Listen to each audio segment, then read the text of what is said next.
আসসালামু আলাইকুম, কেমন আছেন সুপ্রিয় দর্শক? এই ব্লাউজটা আমি বানানোর পরে একদিন পরি নাই, তবে এই ব্লাউজটা বানাইছিলাম জর্জেট শাড়ি দিয়ে পরার জন্য, কিন্তু এখন কোন শাড়ি দিয়ে পরবো বুঝতে পারতেছি না। দেখো তো, কালো একটা শাড়ি পরতে চাইছিলাম, এটার সাথে মনে হয় এটা যায় নাকি,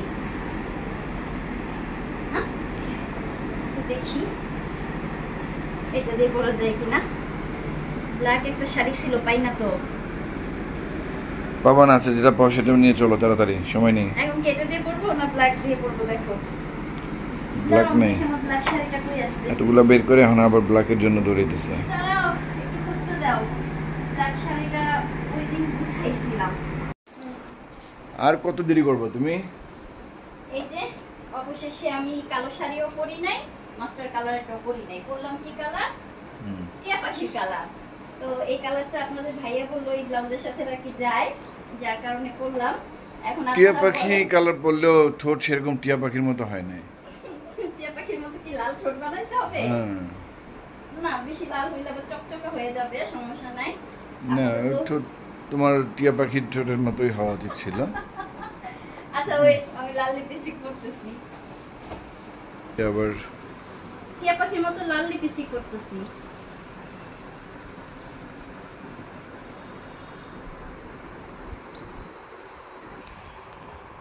এই যে লাল লিপস্টিক করে ফেলছি, যেহেতু টিয়া কালারের শাড়ি পরছি তাই টিয়া পাখির মতো লাল লিপস্টিক। চলো এবার রেডি।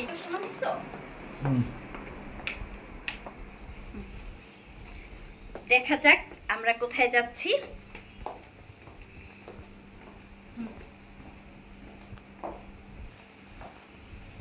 আমরা দুজন পঙ্খিরাজ নিয়ে বাসা থেকে বের হয়ে গেলাম। এখন আছি মহাখালী ফ্লাইওভারের নিচে। এই ফ্লাইওভারের মধ্যে অসম্ভব সুন্দর কিছু পেন্টিং দেখলাম, আর আমরা দুজন যেহেতু জ্যামের মধ্যে বসে আছি পঙ্খিরাজে, তাই আমি আমার ব্যাগ থেকে মোবাইলটা বের করলাম আর এই অসম্ভব সুন্দর পেন্টিংগুলো একটু ভিডিও ধারণ করলাম। আমার কাছে কিন্তু অসম্ভব ভালো লাগছে এই পেন্টিংগুলো। আপনাদের কাছে কেমন লাগছে অবশ্যই কমেন্ট করে জানাবেন। এখন চলে এলাম একটা মিষ্টির দোকানে।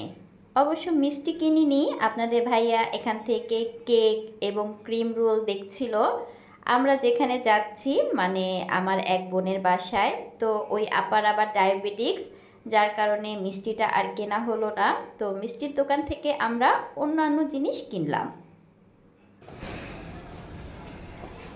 আমরা দুইজন এখন সিঁড়ি দিয়ে উঠতেছি 5 তলায়, হরণ হয়ে গেছি 3 তলা উঠা। হরণ হইছো? কেন? হ্যাঁ,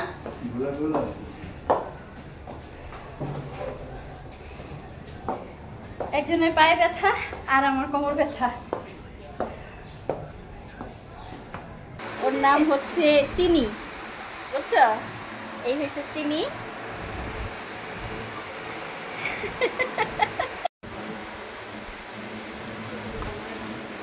ছোট বাচ্চাগুলা যেরকম খেলে বড়গুলা এত খেলে না, বাচ্চারাই বেশি খেলে।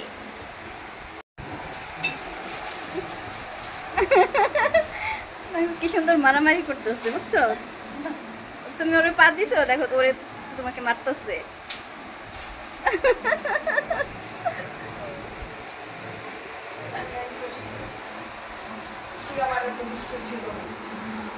আমরা একটা বিড়াল আনছিলাম, এত চঞ্চল, পরে নিয়ে দিয়ে আসছি। এই যে কি সুন্দর বালা, রানী আপা এটা আমার জন্য আনছে। এই অসম্ভব সুন্দর বালা দুইটা রানী আপা আমাকে গিফট করলো। এখানে আমরা সন্ধ্যায় চা নাস্তা করলাম, তারপর চলে এলাম পারু আপার বাসায়। অবশ্য পারু আপা আর শাহজাহান ভাই তারা গিয়েছিল ডাক্তারের কাছে। আমরা আসার একটু আগেই তারা এসেছে। ভাগ্য ভালো যে আমরা আগে আসিনি, আর আজকে যে আমরা আসব এটাও পারু আপাকে আগে থেকে বলা হয়নি। আজকে এত পরিমাণ গরম যে গরমটা সহ্য করতে না পেরে আমি অলরেডি কানের দুল, আংটি, চুড়ি যা কিছু ছিল আমার অর্নামেন্টস সব কিছু খুলে ফেললাম। আর এখানে এসে আর থাকতে না পেরে সাবান দিয়ে মুখও ধুয়ে নিলাম। তো পারু আপা শাহজাহান ভাইয়ের সাথে অনেক সময় আড্ডা দিলাম, এখানেও আমরা কিছু খাওয়া দাওয়া করলাম। তারপরে আমি আর আপনাদের ভাইয়া আবার বাসার উদ্দেশ্যে রওনা হয়ে গেলাম। এই ছিল আমাদের আজকের ছোট্ট একটি ব্লগ। কেমন লাগলো অবশ্যই কমেন্ট করে জানাতে ভুলবেন না। সবাই ভালো থাকবেন, সুস্থ থাকবেন। আল্লাহ হাফেজ।